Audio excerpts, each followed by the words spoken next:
Hey guys, what's up? This is Diego here at Cinemageddon Reviews. Happy 4th of July. It's raining outside my house right now, but I hope all the little boys and girls out there got presents from Captain America. Wait, wrong holiday. Sorry.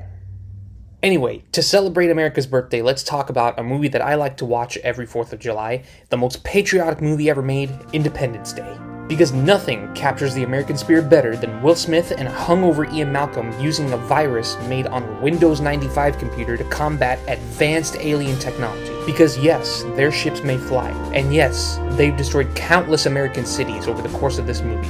But like a wise man once said, life, finds a way.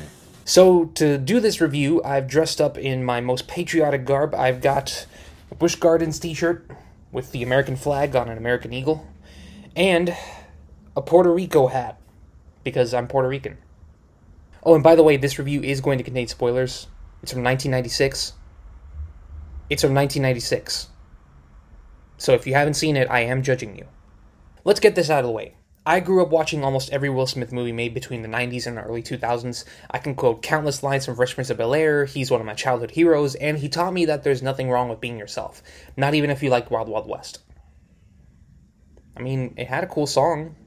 So obviously, in saying all that, I'm saying that I grew up with this movie. It's one of my favorite childhood movies of all time, one of my favorite sci-fi movies of all time, but I acknowledge that it's also not perfect. The biggest positive this movie has is that it's self-aware. It's not trying to be Shakespeare, it's not trying to be some Oscar bait tearjerker, it's trying to give you Will Smith and Jeff Goldblum teaming up to fight aliens.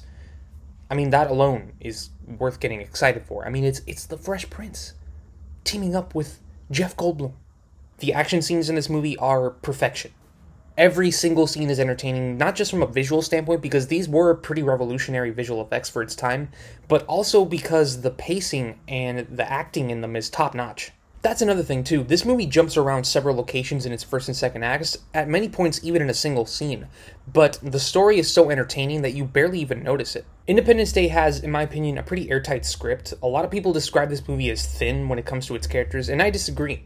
I mean, yeah, some of its supporting cast is pretty forgettable, but as far as its main cast, I think it's actually pretty great. What makes it memorable, in my opinion, I think is the casting, and it's not just Will Smith and Jeff Goldblum, but also Bill Pullman, and Randy Quaid, and Vivica Fox, and Brent Spiner.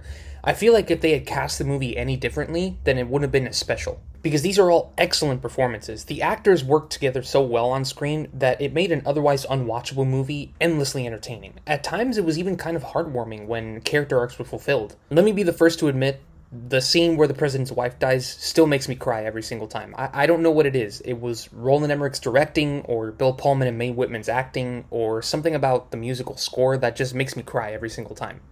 The doctors think that you're gonna be just fine. Liar.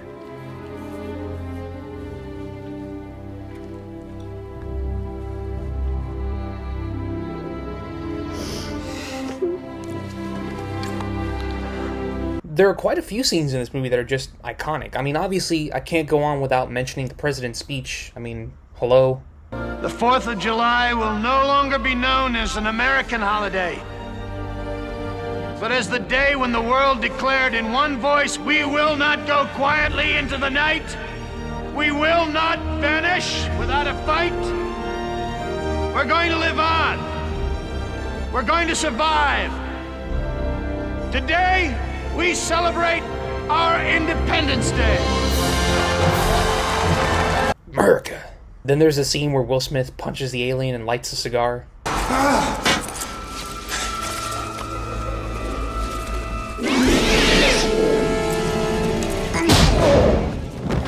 Welcome to Earth. That's what I call a close encounter.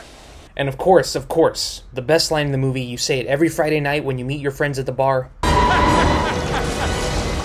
Hello, boys! I'm back! Also, I was today years old when I realized Katara from Avatar: The Last Airbender was in this movie. She plays the president's daughter.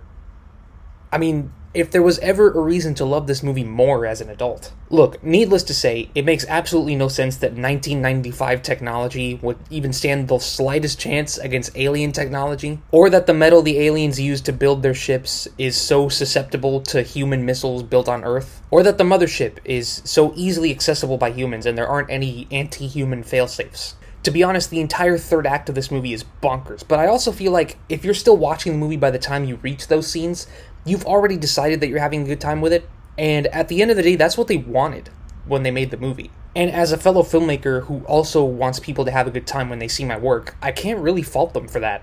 Also, as a fan of movies, I can't really fault them for that, because I had a good time with this movie, and that's what I want to do every time I watch a movie. Independence Day is just a fun movie, you guys. Yeah, it beats you over the head with this overly nationalistic message about how great America is, even though we all know that's not true. But I don't let that bother me when I watch it every year. It's just a fun sci-fi movie, and one of my favorite sci-fi movies of all time. So with that said, my rating for Independence Day is 9 out of 10.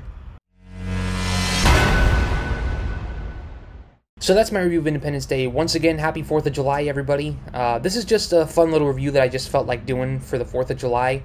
It's my own personal holiday tradition that I watch this movie every year, along with Air Force One, and Captain America the First Avenger, and National Treasure, and a whole bunch of other movies that are like that. And I just felt like bringing it to this channel this year. So guys, if you have your own little 4th of July traditions, movies that you like to watch, or TV shows, or whatever, please let me know in the comments what they are. As always, be sure to like and subscribe, and don't forget to follow us on Facebook, Twitter, all that good stuff. And please support us on Patreon so you can get your exclusive rewards and bonus content just for you.